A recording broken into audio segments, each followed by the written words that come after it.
নমস্কার দর্শক বন্ধুরা, আপনাদের সবাইকে আমাদের ইউটিউব চ্যানেল হৃদয় ও মনের হদিশে স্বাগত জানাই। আমরা আজকে জানবো মানুষের ভেতরে সবচেয়ে বড় এক মানসিক যুদ্ধের বিষয়, আলসেমি ভার্সেস উচ্চাকাঙ্ক্ষা, psychology of laziness versus ambition. আপনি নিশ্চয়ই কখনো অনুভব করেছেন, একদিকে আপনার ভেতরের বিশাল কিছু করার তীব্র ইচ্ছা রয়েছে, আর অন্যদিকে শরীর মন বলে আজ না, কাল করব। এই দ্বন্দ্বটাই আসলে মানুষের জীবনের সবচেয়ে বড়, সাধারণ কিন্তু সবচাইতে শক্তিশালী এক মানসিক যুদ্ধ। আজ আমরা জানবো আলসেমি আর উচ্চাকাঙ্ক্ষার মধ্যে এই সংঘর্ষটা কেন হয়, মনোবিজ্ঞান কি বলে, আর এই দ্বন্দ্বের পেছনের কারণটা কি আছে, আর কিভাবে এই যুদ্ধের নিয়ন্ত্রণ নিজের হাতে নেওয়া যায়। আলসেমি আসলে কি? আপনি যা ভাবেন আলসেমি কিন্তু আসলে তা নয়। Laziness is not what you think. আমরা সাধারণত ভাবি আলসেমি মানে ইচ্ছা শক্তির এক অভাব, কিন্তু মনোবিজ্ঞান কি বলছেন? মনোবিজ্ঞানীরা বলেন আলসেমি বেশিরভাগ সময় ইচ্ছার অভাব নয়, বরং শক্তির অভাব। মানুষের মস্তিষ্ক প্রাকৃতিকভাবে এমনভাবে তৈরি যাতে সে কম শক্তি খরচ করে বেঁচে থাকতে চায়। একে বলে এনার্জি কনজারভেশন বায়াস। অর্থাৎ আপনার ব্রেন সবসময় প্রশ্ন করে, এই কাজটা করলে আমার কি লাভ হবে, এখনই করলে কি বিপদ বা অসুবিধায় বা কি কষ্ট হবে। যদি লাভ স্পষ্ট না হয় আর কষ্টটা এখনই অনুভবযোগ্য হয়, মস্তিষ্ক আপনাকে থামিয়ে দেয়। সেটাকেই আমরা ভুল করে বলি আলসেমি। উচ্চাকাঙ্ক্ষা কিভাবে কাজ করে? দ্য সাইকোলজি অফ অ্যাম্বিশন কিরকম ভাবে কাজ করে? উচ্চাকাঙ্ক্ষা আসে ভবিষ্যতের কল্পনা থেকে।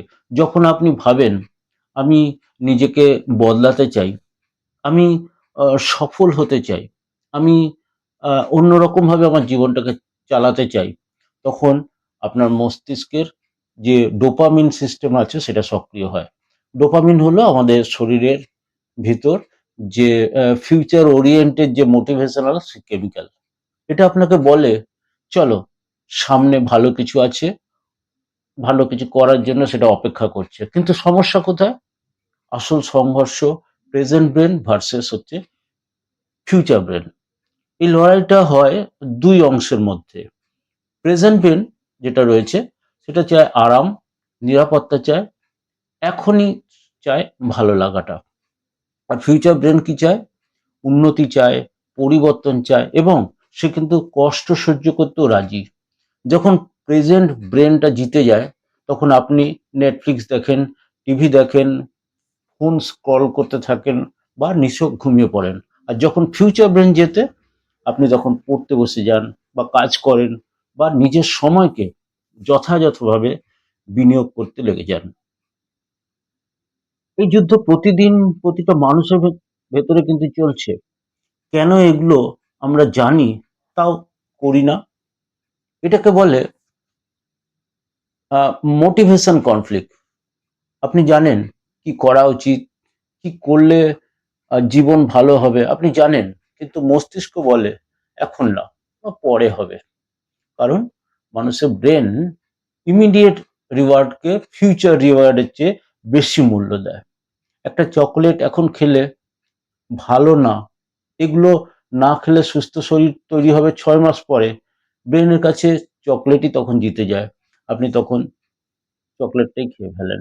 তাহলে এই যুদ্ধে আমরা কিভাবে জয় আনবো? How to win this mental war?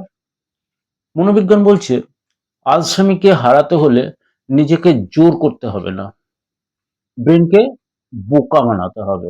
কি করে করবেন? বড় লক্ষ্য নয়, ছোট দিয়ে শুরু করুন। মস্তিষ্ক বড় কাজকে ভয় পায়। 1 ঘন্টা পড়বো, এটা না করে বলুন আমি 5 মিনিট বসবো। দেখবেন বেশিরভাগ সময় শুরু করলেই কিন্তু আপনার আলসেমিটা কিন্তু ভেঙে যাচ্ছে। ফিউচারকে প্রেজেন্টের কাছে আনুন। নিজেকে জিজ্ঞাসা করুন, এই কাজটা না করলে 6 মাস পরে আমার জীবন কেমন হতে পারে? ভবিষ্যতের কষ্ট, দুর্দশার কথা কল্পনা করুন। এতে প্রেজেন্ট ব্রেন কিন্তু ভয় পেয়ে যাবে। মোটিভেশন না, সিস্টেম বানান।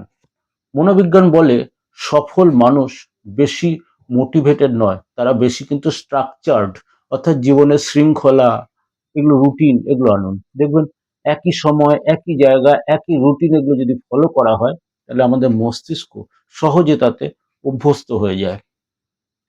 শেষ কথা, আলসেমি আপনার কিন্তু শত্রু নয়, ওটা শুধু আপনার ব্রেনের একটা সুরক্ষা ব্যবস্থা। আর উচ্চাকাঙ্ক্ষা হলো আপনার ভেতরের ভবিষ্যতের যে সম্ভাবনা সেইটা। এই দুজনের মধ্যে যুদ্ধ হবে, এটাই কিন্তু একদম স্বাভাবিক। কিন্তু যেদিন আপনি বুঝবেন কখন কোনটার কথা শুনবেন, সেদিন থেকেই আপনার জীবন কিন্তু বদলাতে শুরু করবে। আপনি অলস নন, আপনি শুধু মানুষের গুণাবলী সম্পন্ন একজন মানুষের মতো মানুষ। আজ এই পর্যন্তই, আবার আপনার সাথে দেখা হচ্ছে পরের পর্বে। ততক্ষণ পর্যন্ত বিদায় নিচ্ছি। ধন্যবাদ, নমস্কার।